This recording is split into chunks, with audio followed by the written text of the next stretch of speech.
ये जो बार बार आप लोग कह रहे हैं कि औरंगजेब बाप हो गए, औरंगजेब की औलादें पैदा हो गई, अब ऐसे में कानून कोई अपने हाथ में नहीं ले सकता ना।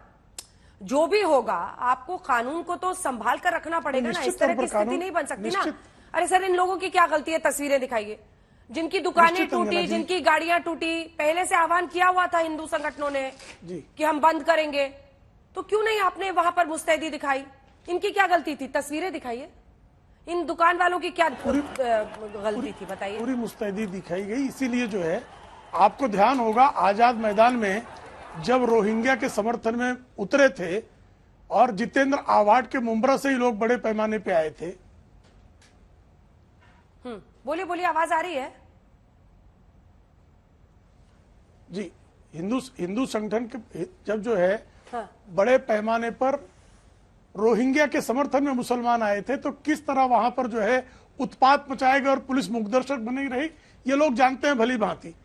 आप जो है औरंगिया के समर्थन में अगर कोई खड़ा होगा तो छत्रपति शिवराय की जो संतानें हैं वो निश्चित तौर पर आक्रोशित होंगी। लेकिन कि हर किसी को इस बात का ध्यान रखना होगा कि शिवराय के अनुयायियों की सरकार है, यहां औरंगिया का उदात्तीकरण हम बिल्कुल स्वीकार नहीं करेंगे। इसलिए कानून को हाथ में लेने की आवश्यकता नहीं है। जो औरंगजेब को आगे करके महाराष्ट्र में किसी प्रकार का उपद्रव फैलाने का प्रयास करेगा, उसके खिलाफ कार्रवाई निश्चित तौर पर सरकार करेगी। इसलिए शिवराय के अनुयायियों से प्रार्थना है कि वो शांति बनाए रखें।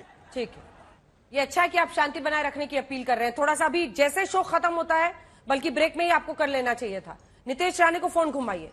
मैं तो कहती हूँ लाइव फोन घुमा दीजिए उनको शो के दौरान, और उनको समझाइए कि जो ये तलवारें उकसा रहे हैं लोगों को, ये सब ठीक बात नहीं। उन्होंने वो सामान्य मराठी मानुस का, सामान्य मराठे के मन में जो है जो भाव है उसको प्रकट किया उन्होंने, कि तलवारें किसी को जो है कत्ल करने का आदेश नहीं दिया है।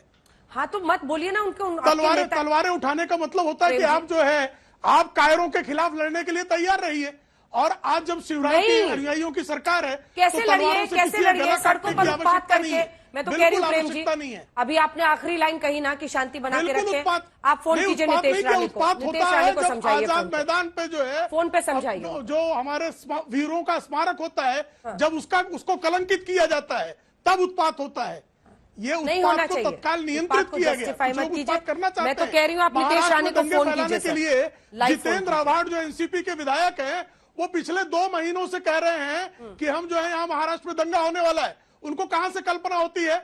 और जिस तरह से संभाजी नगर में औरंगिया के समर्थक खड़े होते हैं, जिस तरह से उर्स में औरंगिया की तस्वीरें एमआईएम के गद्दार लहराते हैं, स्वाभाविक तौर पर छत्रपति शिवराय को मानने वालों को जो है आवेश आएगा। मुझे क्यों दिखा रहे हैं? वारिस पठान को दिखाइए, उन पर बरस रहे हैं। अब दिखाइए वारिस पठान को। वारिस पठान जी, ऐसी क्या दीवानगी है आपकी पार्टी के नेताओं को औरंगजेब को लेकर? औरंगजेब के इतने बड़े फैंस आप लोग क्यों हैं? जरा देखिए अंजना जी, सबसे पहले या सिर्फ उकसाने के लिए? सुनिए पूरा सवाल। सांप्रदायिक हिंसा कराने के लिए, सांप्रदायिक उन्माद फैलाने के लिए, नफरत फैलाने के लिए इस तरह के इश्यूज को उठाते हैं। क्या जरूरत है? क्यों फैन है बताइए औरंगजेब के बारे में? नहीं, देखिए सबसे पहली बात तो अंजना जी ये है कि मैं आपके माध्यम से तमाम देशवासियों से, खास करके कोल्हापुर के, महाराष्ट्र की जनता से अपील करता हूं कि कोई कायदा कानून अपने हाथ में नहीं लेगा। सब कायदे कानून का पालन करिए। पुलिस प्रशासन, आपका ये जिलाध्यक्ष जो नाच रहा है ना, ये फोटो लेके उस पे बोलिए। सबसे पहले शांति की आपकी अपील समझ गए हम लोग। ये जो आपका ये वाली नहीं, ये वाली नहीं, ये जो औरंगजेब का पोस्टर लेके ये डांस कर रहा है ये आदमी, ये क्यों कर रहा है? पैटर्न से चल रहा है, एक पैटर्न से चल रहा है। बिल्कुल सही कहा आपने, पैटर्न तो चल रहा है। चौकसी कर लेना चाहिए था। मजार डांस कर रहा है औरंगजेब का। मजार पे कौन गया था? मजार वाली फोटो दिखाई। एमआईएम का है, कुछ भी हो, मुसलमान कुछ करे, एमआईएम का। अच्छा, जो औरंगजेब की मजार पे गया था, ये कौन है आदमी? आज मुझे बता दीजिए। औरंगजेब की मजार पे रिपोर्ट में वो तस्वीरें हैं, वहां से निकाल सकते हैं। कौन गया था? ये कौन है? हाँ, मैं गया था। औरंगजेब की जो मजार है, मैं गया था। किसका नाम छिपा रहे हैं वारिस पठान? मोदी के अंडर में आता है, घबरा रहे हैं। एक सर्कुलर निकाल दो, एक सर्कुलर आप निकाल दो, एक नाम लेने से घबरा रहे हैं। जाने का नहीं जाएंगे, लेकिन जब तक आप उसको प्रोटेक्टेड मॉन्यूमेंट डिक्लेयर नहीं करेंगे तो जाएंगे वहां पर। आप प्रोटेक्ट कर दो, नॉन प्रोटेक्टेड मॉन्यूमेंट कर दो, आप उसको डिक्लेयर कर दो कि आज के बाद यहाँ कोई नहीं जाएगा। तो एएसआई केस पे नहीं जाएंगे, प्रोटेक्टेड मॉन्यूमेंट है। मगर यहां पर आप वायलेंस को समर्थन तो नहीं कर सकते ना। मैं तो वायलेंस का कंडेमनेशन कर रहा हूं। क्या ये आपको नहीं लगता अंजना जी बीजेपी का टोटल फेलियर हो गया है?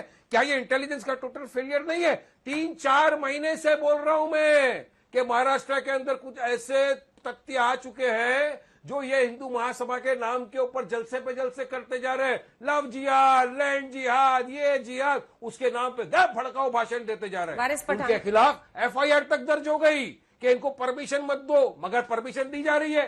भड़काते वो है, इल्जाम हम पे लगाते हैं। आज किसका फेलियर हुआ चलिए बताइए। वारिस हिंदू पठान, एक संगठन बार का इनकी वहां आवाज पे अगर नीची मोर्चा कीजिएगा, है क्योंकि वहां पर मैं चिल्लाने के मूड में नहीं हूं वारिस पठान, तो आपको मेरा सवाल सुनना पड़ेगा। मुझे पता है आपको आवाज मेरी आ रही होगी, लगातार बोलिएगा, सवाल नहीं सुनिएगा तो गलत बात है। एक तो आपने नाम नहीं बताया, अपने बारे में तो कह दिया। मजार पे कौन है ये शख्स जो गुलाब की पंखुड़ियां बिछा रहे हैं, ऐसे कौन है? मुस्कुराइए मत, नाम बताइए। अरे भाई वो गए थे ना, वो कौन? गए थे, अकबर ओवैसी थे। हाँ, इम्तियाज जलील अकबरुद्दीन था, ओवैसी। चलिए मैं सोची थी गया नाम था भूल क्योंकि तो नहीं जब गए। तक तो आपने बताया अच्छा, नहीं आप था अगला ना। सवाल, अगला तो सवाल। आपने क्यों नहीं उसको अगला। एएसआई प्रोटेक्टेड मॉन्यूमेंट है। ठीक है, मैं पूछूंगी। क्या जाना दूसरा गुनाह है? सवाल। एएसआई मॉन्यूमेंट औरंगजेब के पीछे दीवानगी की वजह क्या है? मोदी के अंडर में आता है। अरे बीजेपी जब शासन में नहीं थी तब कितनी बार आप अरे लोग गए थे देखिए भाई, औरंगजेब के मुसलमान मजार आदमी है। पर? मेरा सवाल तो सुनिए, क्यों जा रहे हैं वहां पर? अरे क्या भाई, कहना चाह रहे देखिए हैं? क्यों है? अंजना जी, औरंगजेब पर ऐसे लिखिए, बहुत क्यों सी इतना मजार- पसंद है अरे आपको हिंदुस्तान औरंगजेब? में नहीं, हिंदुस्तान में बहुत सी मजारें हैं जहां हम जाते हैं। मजारें बुजुर्गों की होती है, जाके फातिया पढ़ते, उसमें क्या गुनाह है?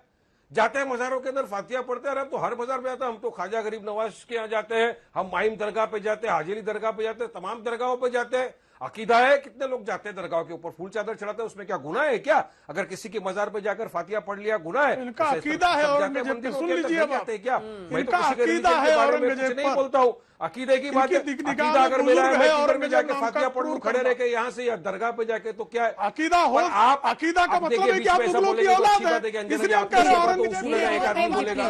बीच में नहीं। अरे औरंगजेब इससे की पहले औलादों को नहीं अकीदा सीधा नहीं, करना, सुनिए ये शिवराय अब बात पे मैं आ रहा हूँ। अनुयायी है, नहीं उनका अंजना भी जी दायित्व सुनिए, है। बात बड़ी गंभीर और रही है, कानूनी संवैधानिक ये रूप गंभीर से विषय है। औरंगजेब आज की बीजेपी के एक औलादों नेता को ने सुरक्षा खुल्ला ये बोल संवैधानिक दिया है। करना, प्रेम शुक्ला जी, ये भी प्रेम जो शुक्ला है जी, धीरे धीरे, अरे, बीच में सुनिए एक अंजना वक्त जी, में की आवाज जाएगी। ऐसा नहीं चलेगा ना। नहीं, ऐसा ना वो नहीं चलेगा, बताना तो एक- पड़ेगा। आज इतना ये थोड़ा गंभीर ना आप विषय है। औरंगजेब की मजार पे ऐसे थोड़ी गए थे कि हर बुजुर्ग आज के एक- मजार पे जाते हैं इसलिए गए थे। आपने खुद ही कहा ना अकीदा, वही मैं एग्जैक्ट मीनिंग खोज रही थी।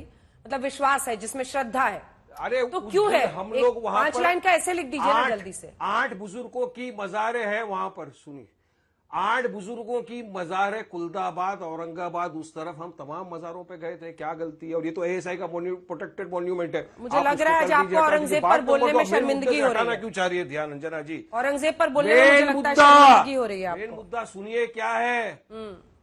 आज शर्मिंदगी हो मुझे रही है कोई आपको। शर्मिंदगी नहीं है। दबाव में आ शर्मिंदगी गए। तो बीजेपी को आनी चाहिए कि उनका एक नेता ये आनंद बोल दुबे जी। रहा है बैठकर कि अब हमको तलवार उठानी पड़ेगी, और उनका प्रवक्ता यहाँ पे बैठ के बोल रहा है कि हाँ आप तलवारें उठाएंगे और खदेड़ दुबे देंगे जी। सबको। अरे क्यों तलवार उठाएंगे? पुलिस प्रशासन घर पे भेज दो ना सबको, आनंद दुबे पुलिस जी। को घर पे भेज दो, आवाज होम नीचे मिनिस्टर को कीजिए घर पे भेज दो, इनकी। सीएम को घर पे भेज दो, और संवैधानिक तलवार सबक उठाएंगे। सिखाएंगे। और आप अंजना जी खंडन करिए इस बात आनंद का। दुबे जी। जिसने इस तरह की अल्फाज का इस्तेमाल किया उसके खिलाफ कब कार्रवाई होगी? वायलेंस का खंडन तो दूर की रही बात, आप वो तो करते नहीं है। जिसने इस तरह के अल्फाज इस्तेमाल किए राणे ने, उसके खिलाफ आनंद तो दुबे आपके जी। मुंह में एक रोज शब्द नहीं कूटना निकलता। पड़ेगा जाके बोलिए अंदर प्रेम जेल में। शुक्ला कि आप आप रोज उसके ऐसी खिलाफ बातें कार्रवाई करते करेंगे। हैं। अगर ये अल्फाज वारिस पठान रोज बोलता तो आप क्या जो होता? है, आपने अगर ये औरंगजेब अल्फाज को वारिस पठान बोलता तो अकीदा क्या है होता? तो ऐसे तलवार अकीदा उठाएंगे। वालों को कूटना हाँ, जो अब है तक मेरे तो ऊपर शिवराय FIR के और मैं भक्तों जेल का में होता। दायित्व है। फिर तो इसके खिलाफ कब तलवार उठाएंगे? इसके खिलाफ कब एक्शन गया, लेंगे? इन आप दोनों तो को बताओ ना, हटाए। प्रेम ठीक है, शुक्ला ठीक है, बताना ठीक है। पड़ेगा ना, जिसने प्रेम ओपन जी रुक चैलेंज जाइए, कर प्रेम दिया जी है। मैं आ रही हूँ, औरंगजेब थोड़ा के सा। खिलाफ तो छत्रपति वायलेंस का शिवराय ने कौन कर तलवार दिया है? उठाई ही थी, नरसंहार की बात और कर दिया उसके है। जो है तो उसको तलवार गाड़ उठा देंगे दिया, आप। औरंगजेब को क्यों तलवार गाड़ा उठाएंगे? है।